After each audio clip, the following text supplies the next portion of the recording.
Hey everybody, how's it going?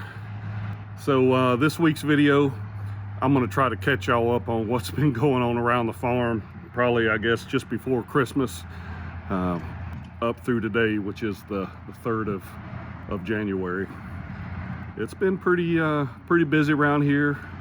It's no big surprise to anyone that we had that cold weather blow through just like everyone else did. We've lost a couple pigs, a couple piglets, hazelnut farrowed, and we ended up losing a couple of her piglets. Sorry, I'm filling water here. Rochambeau got sick. He appears to be on the mend. It's hot today, as you can see the flies probably flying around my camera there. So, you know, it's a nice break. We've had some rain, the mud, the muck. We've had piglets getting a farmer's pasture next door. So anyway, it's been busy, but I hope everybody had a great Christmas and a happy new year. And we'll let this video get playing and I'll catch y'all on the backside. Just crawled in and looked at the babies. Looks like we got 3 gilts, 1 boreling for sure, and 1 that I can't really tell because it's kind of dark in there. One of the creams is a double wattled little boar. We're going in search of 9 little juvenile piggies who are not where they normally should be. Yeah, they're out here under these osage trees. I see one of my piglets is in the cow pasture next door. All right, well, much to the displeasure of the herd, I am splitting this boar paddock in half so I can get the juveniles on this side in the big house. And I'm gonna move that other house into here for the boars to sleep in and get those piglets where they cannot get over there and get into the neighbor's pasture. Well, I got all but 1 caught. And that's the little stinker that was in the farmer's field this morning. I just divvied out some vegetables, so the wire's hot. Let's hope these guys decide to stay where they're supposed to be tonight. I gotta get some hay for that house. Get the boar's house moved over in here and give them some hay. Ooh, it's been flurrying a little bit. All right, with much squealing and gnashing of teeth, I have caught the last little piggy.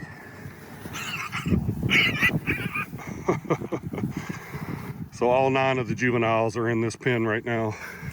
Well, that was a chore. So the girls had a volleyball event, but they were supposed to be home to help me. But lucky I can be pretty self-sufficient because they got held up. It'll be dark by the time they get here, which is okay. This is all done.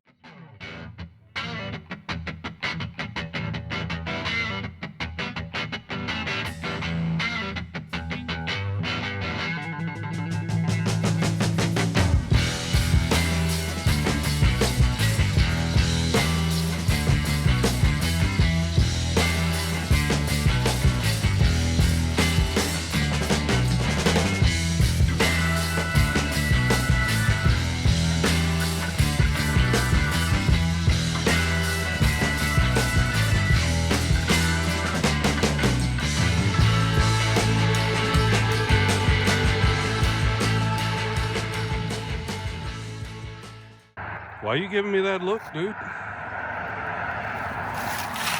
Huh? What are you doing? You really should not be up here. You're gonna mosey up there and find our chickens.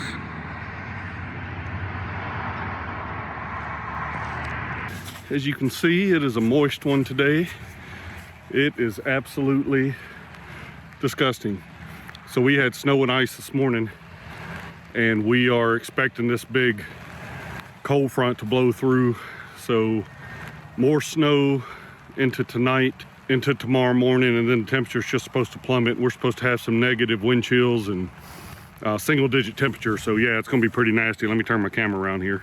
So yeah, we just got some remnants of ice left, ice and snow. It's been raining for a little while. I still don't think the temperature's hovering around but 32 degrees. Hey everybody, I got a request. First off, if you're still watching at this point, please like and subscribe. We love having y'all watch our videos, and we'd like to see you come back when we have new content. Second, hey, go down in the comments and let us know, where you're from. I would like to get to know the folks that are watching these videos, and hopefully we can make some content that's relevant to everybody that's taking time out of their day to see what we got going on here. So anyway, thanks. Well, it's Christmas Day. Hope everybody out there is having a good one, getting to spend some time with family. And if you're here in the United States, that you've survived the little cold front that blew through. So we got some pretty crazy temperatures here in the Shenandoah Valley, but nothing we don't see from time to time. So you know, it definitely brought some pain points. Water to the house, you know, at our spring house froze, which was, you know, not really a big deal. We managed to get that thawed out. We did lose one piglet out of Hazelnut's litter. We lost that this morning. Best I could tell is it got down underneath some hay, and she got in there and laid on top of it. And, you know, they're not going to survive that. Not for an extended amount of time anyway, but I mean, it was still relatively warm, and you know, the piglet wasn't stiff, so I'm assuming it hadn't been there for too god awful long. Dead anyway. So that's been the worst of it.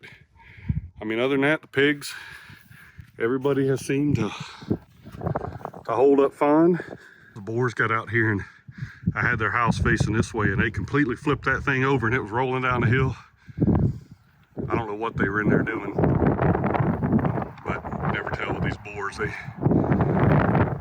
get in there and get the jockeying for position, and they're out of control. So anyway, we did have some high winds.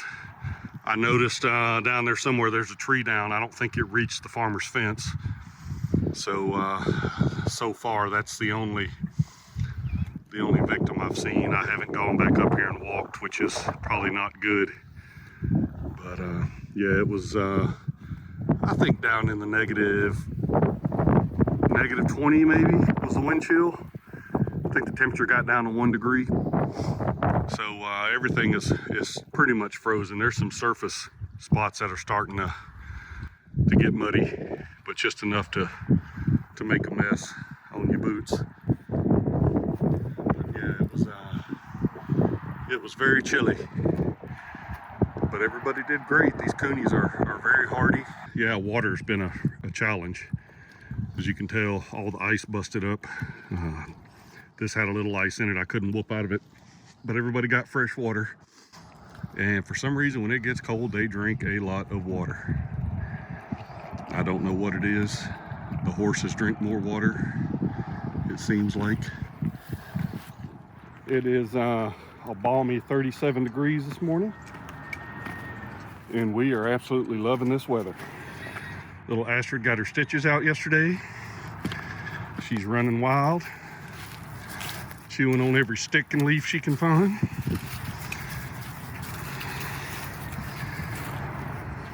Getting back to business as usual, in shorts and a t-shirt today. Craziness. Hey, why are you getting after my chickens? Huh, you little stinker? You go jump you a rabbit? She jumped a rabbit yesterday, and I stopped her before she got off in that brush over there.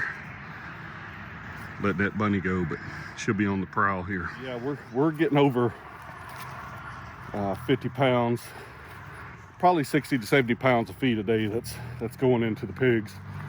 So for 40 pigs, I would say that's not too bad. That sounds about, you know, just going off the top of my head, what they probably should be eating.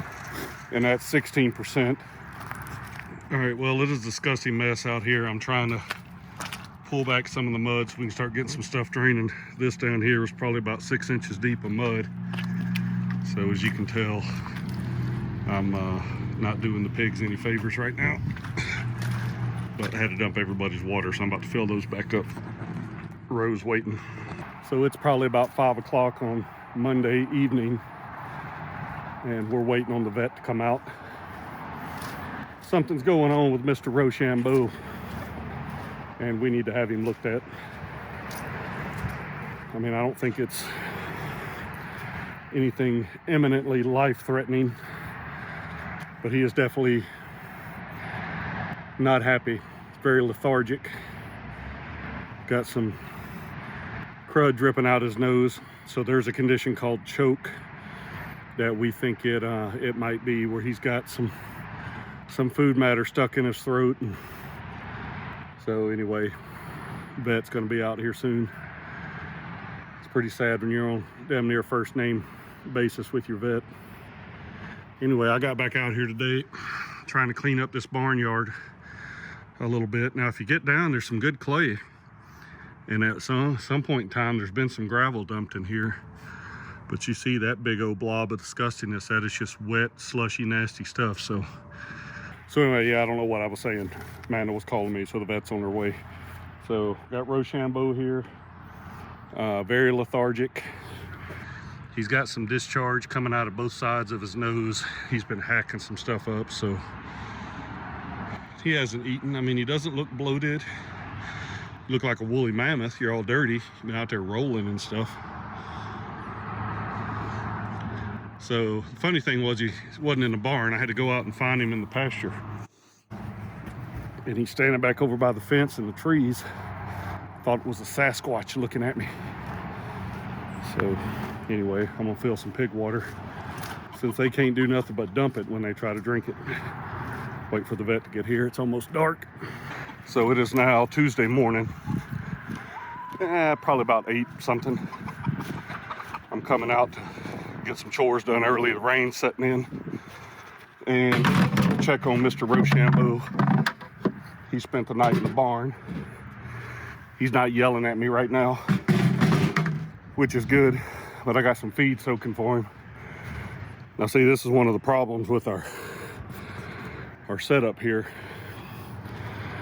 When I got him closed in the barn, there's really no place else for anybody else to go. Now I got the spot over here for the pigs.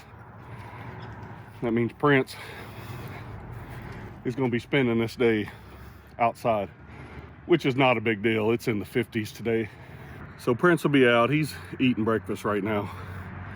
All the pigs are fed. Everybody looks fine from our vaccinations yesterday. I tend to do vaccinations around feeding time, just so the pigs come to me and it's easy to get it done. They do not like that ivermectin though. Guess it burns a little bit. So anyway, I'm gonna step in here and see if I can't get Ro to eat a little bit. So he was diagnosed with choke, by the way. And the vet was here. Got to run a tube through one of his nostrils, get him to swallow it, get it down his throat. Eventually get him to swallow it, get it down into his stomach. However all that mechanism works, I know we had probably a good 5 feet of tube in that horse. He did stand initially. We eventually had to sedate him a little bit because he had just had enough. So big old animal, really freaking strong. I mean, he pulled right out of his harness at one point.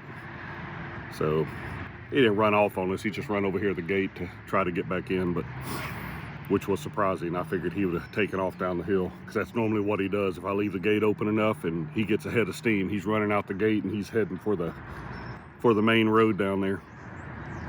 Anyway, we got him checked out. Vet was here for about an hour. We seem to have got the blockage cleared, at least cleared enough where water can get through, air can get through. So we're feeding him just very little, and I'm letting the feed soak right now. I'm talking a handful of alfalfa pellets. And I closed him up in the barn last night. I won't say I locked him up in the barn, but he's locked up in there with just a bucket of water. So, but he's eating his alfalfa pellets right now, which is a good sign, because he didn't even try to eat yesterday. Well, I say that. He came up yesterday morning, came into the barn as usual. And then yesterday evening when I come out to tend him, he was standing in the barn in here and had no interest in eating. There were some puddles of green stuff around where looked like he was trying to hack his food up. So we just called the vet and said, hey, something's wrong with Ponyo. So he had a low-grade temperature. He had increased heart rate. His breathing was a little more rapid than it should be. But, the vet couldn't tell that he had any kind of a respiratory infection. So as we got to fishing the tube down his throat, you know, that's when the stuff started coming out, and we could tell that it was choke, and it wasn't anything else. Now she did, when it was all said and done, give him a painkiller, anti-inflammatory, because his throat is going to be sore after us fishing around in there and having the stuff blocking it. And she also gave him an antibiotic, so if there was any kind of infection setting in from anything going on in there, that you know, we just get a jump on that. So far so good. This is a good sign that he's in here eating. So I'm going to keep an eye on him. Now the thing for today is I'm going to come out here probably every couple hours, and I'll feed him a handful of soaked grain or soaked alfalfa pellets, and then we'll let him loose later on this evening after evening feeding time, and Prince has consumed everything he's going to eat, because the best thing for him right now is to get out and get some grass.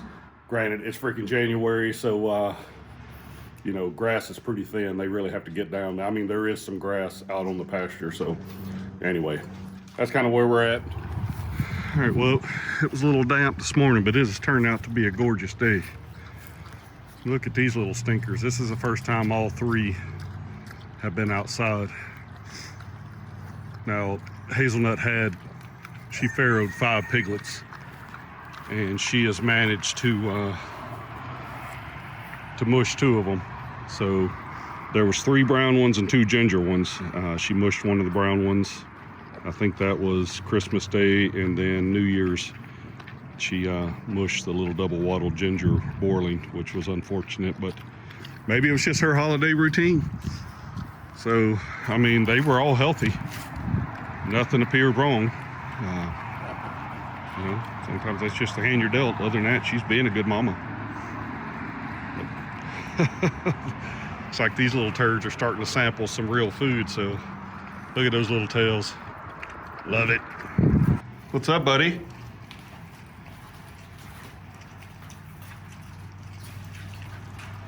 That is an unhappy horse. He's gonna let us know. He's been yelling at me.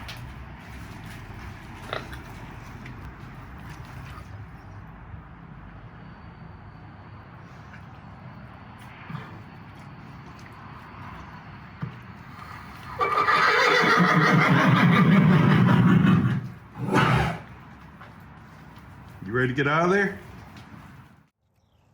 Ro, come on over here and eat. Come on, buddy. Ro. Come on, bud.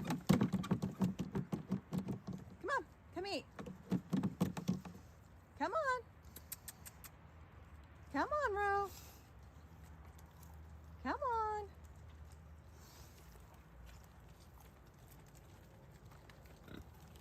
Good boy. There, can you eat some for me? That's a good boy.